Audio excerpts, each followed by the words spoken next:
We'll send it snail mail. Okay, moving on now to roads and transport, and I have a question from Lisa Bigger from Mauchline. Hi there. Through the savings made with the joining of the Ayrshires and the maintenance of the roads, would it not be more cost effective to tackle the heavy haulage and heavy traffic going through our small villages, especially in Mauchline, instead of constantly maintaining the roads time and time again? Well, I know that Chris McAlevey, our acting head of neighbourhood services, will absolutely agree with you. I'll ask him to say a little bit about our road service and some of the work we're doing with Dumfries and Galloway round about the A76, which is the problem you're talking about. Thanks, Fiona, and thanks, Lisa, for the question. Anybody who's driven through Mauchline at any busy time knows exactly the point you're making. We're the Roads Authority as East Ayrshire Council, and we've got a statutory duty to maintain our roads on the public register. What we don't have, though, is any legal power to enforce how other transport companies, for example, use our roads. But what we try to do is negotiate, particularly with the big commercial companies. So, for example, locally, I would guess any of the firms that are hauling timber out the forest in the south or stone out the quarries, we'll get into discussions with them around the whole planning permissions and the road consents to make sure that we can, as best we can, divert their routine traffic away from main settlements to take the pressure off the main junctions. Now, Fiona touched on the work that we're doing with Dumfries and Galloway Council around the A76 corridor, because it's exactly the same concerns all the way down that route. And it is particularly pressing in the smaller towns and villages where the main 76 goes through. And again, it's just that joint approach that we're trying to take forward with colleagues south of the border to try and make some sense with these commercial hauliers to bypass our main centres of concentrated population, particularly where there's pinch points in the roads. So we're just working hard on that. I hope that's helped clarify the current position, but happy to come back. Any other questions following up from that? Yes. Chris, hi. Why do Barr Construction then come down through Mauchline when their best route from Kilmarnock would be to Ayr via Ochiltree? That's a fair point, Alison. Again, knowing the roads quite well down that way, it does seem, in terms of the size of the trucks that they'll be hauling in a reasonable period, why that they might be coming through the Mauchline area, particularly at busy times, as we've touched on. And that's something that I'll maybe take back to colleagues in our road service and our waste management service. We direct contractual relationships with bars in particular, and talk through maybe some of the issues around their current transport routes and see if we can perhaps persuade them to consider changes. Thanks very much. Okay, I've got a question now from Ron Dawson. Oh, sorry, yep, sorry. Good evening, I'm Dickie from Newells. Can you tell me when you're going to fix the road at the bus stop at Gillfoot? Because unless you can stand in an area 3 inches by about 1 inch, you haven't a hope of staying dry when it's heavy rain. The traffic goes through and you get hit from both sides.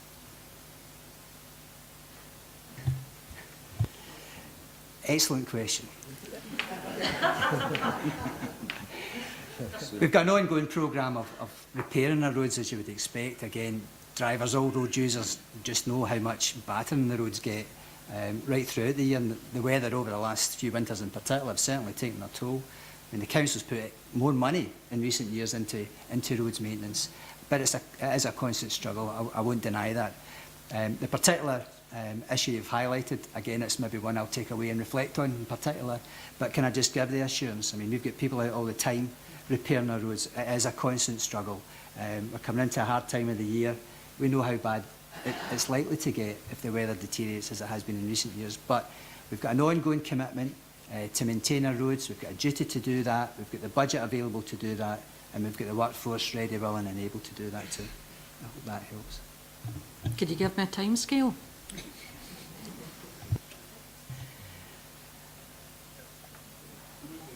Yes. Very soon. Happy to give that to you in writing, yes. We'll take a note of that. Before we actually move on, I've got a couple waiting, but actually this is very opportune to move on to Ron Dawson and Darvel because it relates to this and the recent merger with South Ayrshire Council. Yeah, basically, I think you've answered the question. How is the merging with other councils going to affect the services that we get just now? And how is that going to affect the employees within these departments?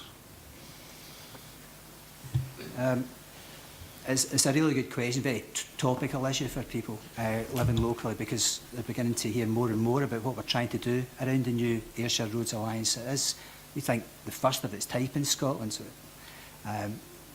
not an easy task to bring two road services together, but we think there's real benefits going to accrue from this in the mid to long term.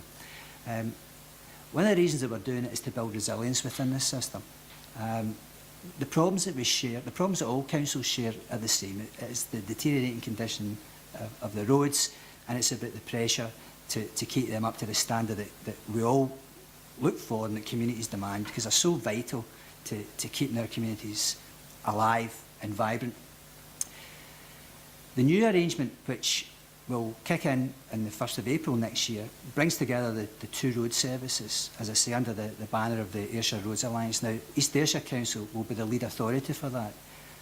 But that doesn't change the situation in relation to South Ayrshire Council, for example. They will still remain the roads authority for South Ayrshire, and they will still have primary responsibility for their roads network.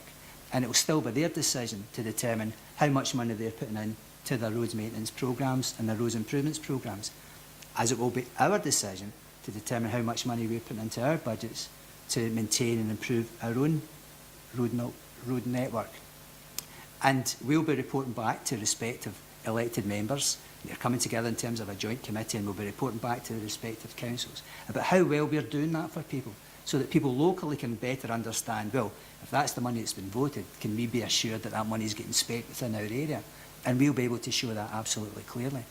Now, we predict that over time we should be able to achieve savings, basically by bringing the two outfits together, to achieve efficiencies as a result of that. So we'll be looking to reduce duplication, for example, to get better use of the fleet that we've got and the plant that we've got, to get better value out of joint procurement exercises, the things that you would expect us to look at.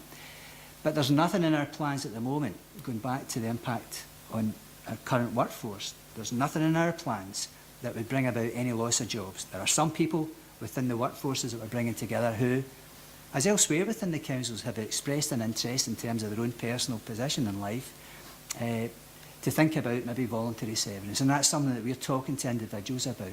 But there's no compulsory redundancies involved in any of this. We've got work plans. We're looking ahead to the future. We think it's a vibrant future for this new Roads Alliance. And we think, as I say, bringing this team together will just give us that strength and depth to allow us to pool our resources, to pool our expertise, all with a view to doing the best that we can to improve and maintain that road network across both areas. I hope that's helped clarify. Question from Archie Price, yep. Yeah, Newfoundland Community Council. If there are benefits and savings being made and efficiencies, could some thought be given to prioritising the work that is required to lower kerbs for disabled people? We have a number of cases, and the council has come back to say, yes, it's on the list, but it'll be done sometime. Now, should that not be prioritised just a wee bit? It's not huge works, it's minor works. And if that could be taken on board, we would be very happy with that. I'm happy to follow that one up, Archie. I think it's an excellent idea. We do a lot of work through the year, lowering curbs right through our communities. But you're right, there's an increase in demand for that, and I think perhaps we could look again at how we just organise that work and programme it. And maybe that's something that, if you're talking about pooling the resource, pooling the expertise, yeah, you know, it maybe gives us that greater capacity to do that in future times. So happy to take that away. Especially when you get a request. Particularly when we get a request. Thank you. I hope that helps. Yes, thanks. Okay, Archie, can you just turn your microphone off? That's great. Thanks. Oh, try again. That's this. Oh. It's a yo-yo mic. Okay. And I've got a question now from Dorothy McNeely from Darvel.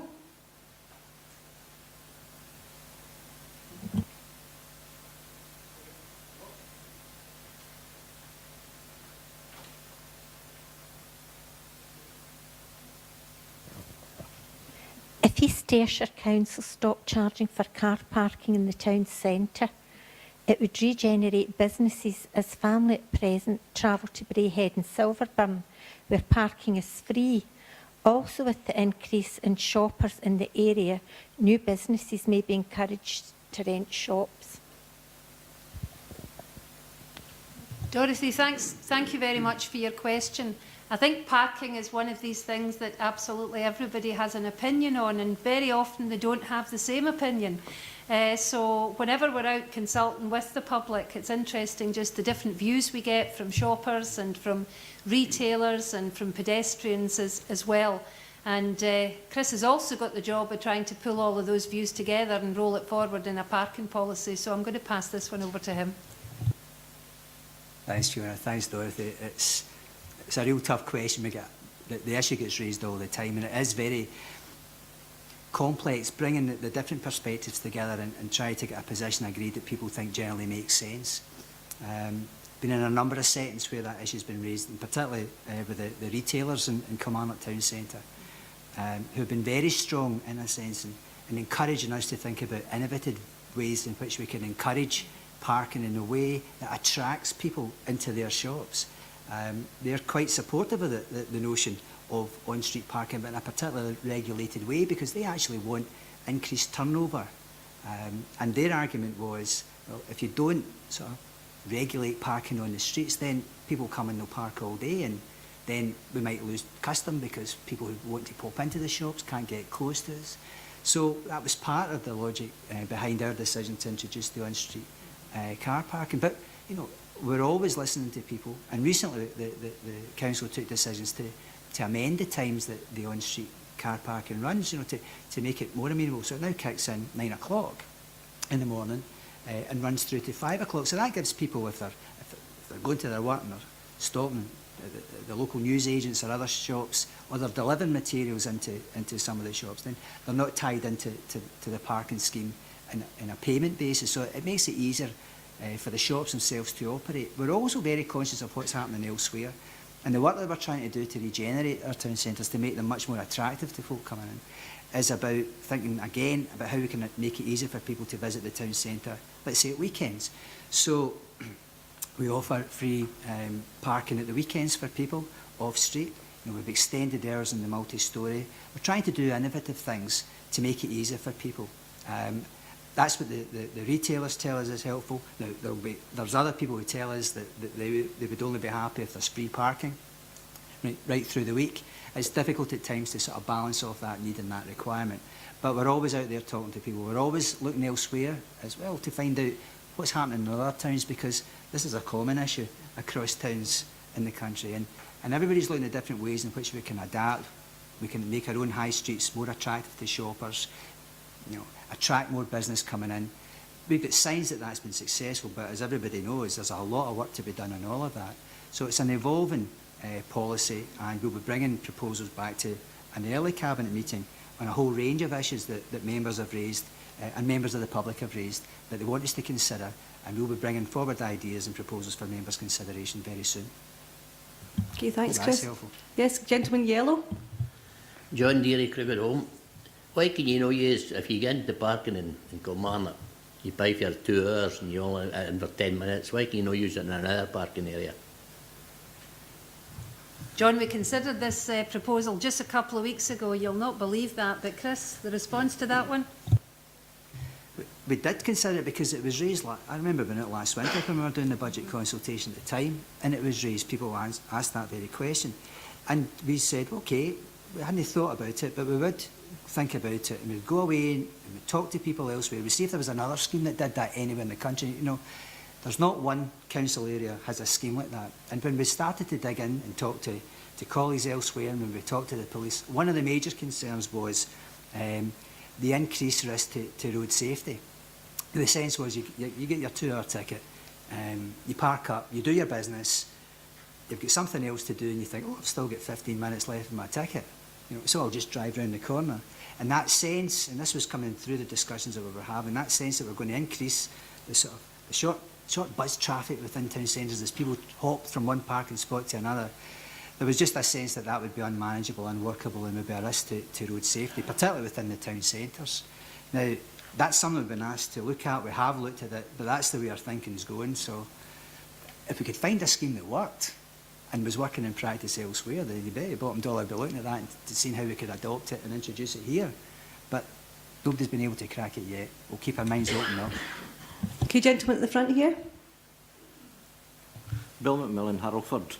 Further to your comments on the parking there, why don't you grip the thing by the horns and go for to be the first town in Scotland, maybe even Britain, to adopt that parking system? Because many a times, the gentleman said there, you may begin to doctors on Portland Road, you're only 15 minutes in there. And you've still got the best part of an hour left. Well, you will move if you can use the ticket. But you'll also move if you can't use the ticket to another parking area. So why don't you just say, we'll do it, and go on with it. Set an example. Well, I suppose that this reflects some of the conversation we had earlier around the libraries and the imaginative use of the library service that we've got. I mean, what I'm reflecting is the thinking and discussion that we've had as officers. But part of this process is to take that thinking out and explain it and discuss it, and then feed back the results of that wider discussion back to our elected members, and that's what we'll do. Now, ultimately, it's a matter for the council to decide if that's the road that they want to go down, as I say. But our starting point is, as I've explained, we're happy to take on board the points that you're making and the opinions that are coming forward from the floor and feeding that back through to our Cabinet for their consideration. Okay, yes, sir. Hello, I'm Diggy Rushworth Goldston. Has the council considered using disc parking?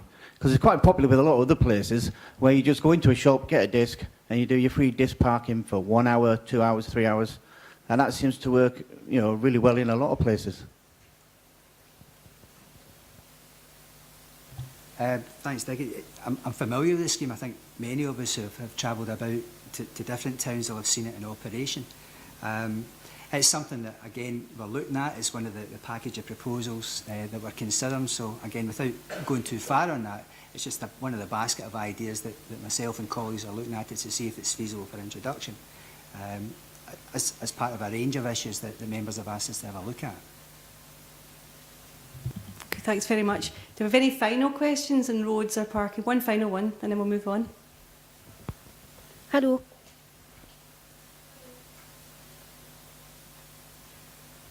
Hello. Yeah. Fiona Lees from Kilmarnock. I travel to Glasgow every day and I car share, and there's nowhere where you can park in Kilmarnock. Because someone coming from Kilmarnock, someone from Ayr, I come from Kilmarnock, somebody from New Kilmarnock, we meet in Kilmarnock. There's nowhere to park. Q8, there's loads of cars, but is there anywhere planned to do something like that? It's back to Chris and parking. Right this time. Take the words out of my mouth. Parking ride. It's one of the things that we're looking at. That point's been made to us a number of times, and the fact that people drive into the town, they maybe pick up the train or they pick up another car with colleagues if they're car sharing to go elsewhere for their daily work or business or shopping or whatever that happens to be. So we're looking at opportunities, trying to identify a site close by the town that would allow us to bring forward a parking ride facility. So that search is still ongoing, but very much at the forefront of our thinking in terms of a way forward. Okay, thanks very much. Now I'm going to move on to another subject because I think not everyone's interested in parking and we've rehearsed that quite well. I want to move on now to a question from Sally Ann Kelly from Kilmarnock. Hi.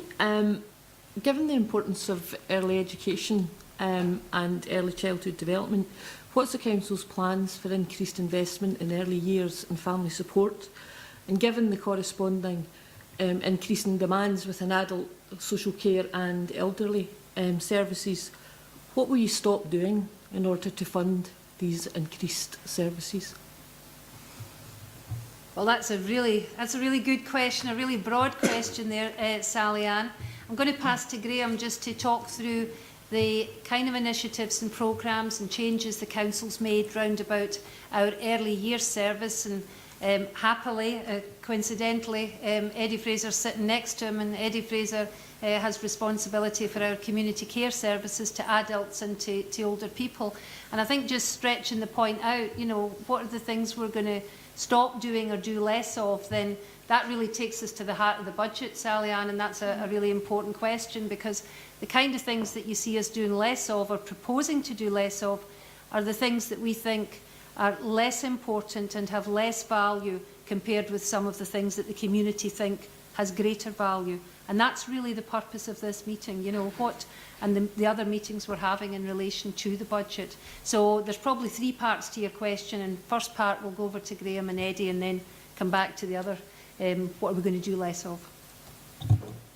Thanks, Fiona. Hi, Sally-Ann, and thanks ever so much for the question. I think I'm going to answer this partly as Director of Education and Social Services, partly as a grandfather. I've got a 9-month-old granddaughter in Drongan, and so early education and childcare is really, in every part of my life, very, very important. Now, all of the indications are that if you give children the absolute best start in life, then that will follow through to their later years. The research is it will increase their educational attainment, even to university level, and on to employment. So here we're talking not just about childcare and a service for individual families. It's very much actually about the heart of the regeneration of our community, about the economy and about employment. And for that reason, the Council has it as one of its highest priority services, and indeed always has done.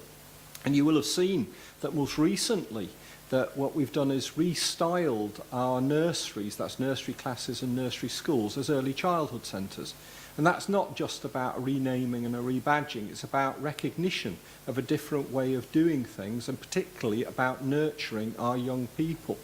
And I would want to say that we want to do more in terms of nurture approaches for our youngest people at early years, primary and even at secondary stages. Again, all the research shows that that will yield absolutely excellent results for young people and for their families. The biggest single development that's coming through is with the change in legislation, which is anticipated next year under the Children and Young People's Bill that will become an act early next year. That is looking at extending early education and childcare, presently from its 475 hours to 600 hours. And that will require an investment that will be supported here in East Ayrshire by the Scottish Government of in excess of £1 million. And I think that will make a significant difference to the lives of young people and a significant difference to the life of our families. So I hope that's covered the first third of your question, Sally-Ann. Thank you. Hi, Sally-Ann. In terms of some of the services that we provide here in the Council for adults with additional needs and also for older people, we're really proud of some of these services. There's some of the services, particularly for our older people services, are well ranked up amongst the best in the country. I think when you see our personal carers, we've still got about 700 council personal carers out there in every community that are pride of the council. How they go about their business and how they support people and how they feed back to us is certainly that. And they're the types of things that we need to protect. They're the types of things that we know we need to do more with less, and it's the type of thing we've had to work hard at. We heard Elizabeth talking about how we need to change the way libraries are delivered. Chris was talking about how we're joining up services in terms of roads. We've had to do all these types of things in terms of when we're looking at how we deliver community care services. So in terms of changing how things are delivered, at one time we would go out, we would do an assessment, and then people would get the same support package for quite a long time. We don't do it as much as that anymore. Now what we go out and people get quite an intense support to start with, and we try and help people become independent. And that makes them more independent, and it actually costs less. It's a win-win situation. So, and what does that mean for a person? What that means for a person is if you're getting the same package for a long time, you might get 4 visits a day. So that means you get your cup of tea when we come in and help you get your cup of tea. That means you get help to the toilet maybe when we come in. But if we help you at the start properly, then it means you're more independent. You have your tea when you want to have your tea. You go to the toilet when you want to go to the toilet. So it's one of the things that you do things differently and it actually costs less. There's also times where we're joined up with other people. So we have joined up with NHS, and we now run a really big service out of Cutland-side Hospital. It's a very joint service between ourselves and the NHS, providing the step-up, step-down services, we call it. So it's helping people get out of hospital quicker and giving them the proper support and working to try and stop people getting into hospital in the first place. It's the type of services that when the Scottish Government are talking about what's the purpose of integrating health and social care, it's to deliver that. And I think we should be quite proud that we have delivered quite a lot of that without any structural change. So we've done that, but it is something we're going to have to keep working at as we go forward. And these services particularly support our older people. In terms of our adults, particularly adults with learning disabilities, we've looked really closely at the types of supports we need to provide there. About 10 years ago, there was a huge hospital reprovisioning programme where people who used to live in big institutions now come and they live at home. And that's been really successful. And there was quite a lot of money around at that time because the hospitals were closing and they came out with big support packages then. But there were lots of people who didn't get into hospital in the first place. They stayed with their mum and dad. And now some of these people are getting quite elderly and their parents are even more elderly. So again, we're having to change what we're doing in terms of how we deliver services. We're delivering models that we call core and cluster services. So people live in their own tenancy, they've got their independence, but they live close to each other, and we can provide models of support that we can do in a way that's cost effective, and at the same time, you know, they still feel independent. So in terms of community care services, it is a more with less position that we're in. And it isn't, you know, like when the question came together, it was as if, can we spend money, you know, on early years or community care? And I know that's not how it's meant, but when you put it like that, it sounds like that. And that's not how we see it. You know, because I would likely be the biggest advocate of making sure early years services are supported, and Graham would be the same in terms of older people.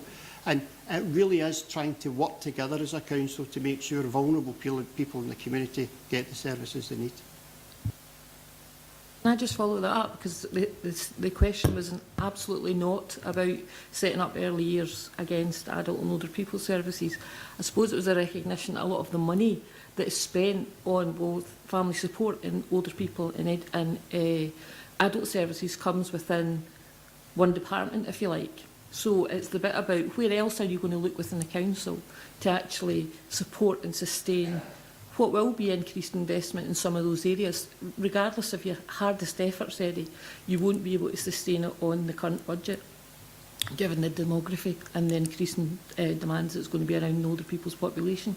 So it's about opening up the debate about what is actually important for our people and how we see our money being spent in East Ayrshire. Sally Ann, I think, as I said earlier, you know, your question really takes us to the heart of the council's budget consultation, and you know, you can take it that these are vital public services you're talking about, and I know just generally from the support in the audience and the way people are just identifying with the services we're talking about, that I think there's fair to say there is broad agreement for that. But if we are going to fund these vital services, then at the end of the day we have a fixed pot and we have to decide that we're going to spend less on other services or perhaps not deliver services at all.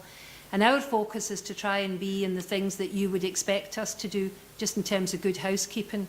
So energy efficiency, you know, we've set ourselves a really challenging target of reducing our energy efficiency bill by 2.2 million.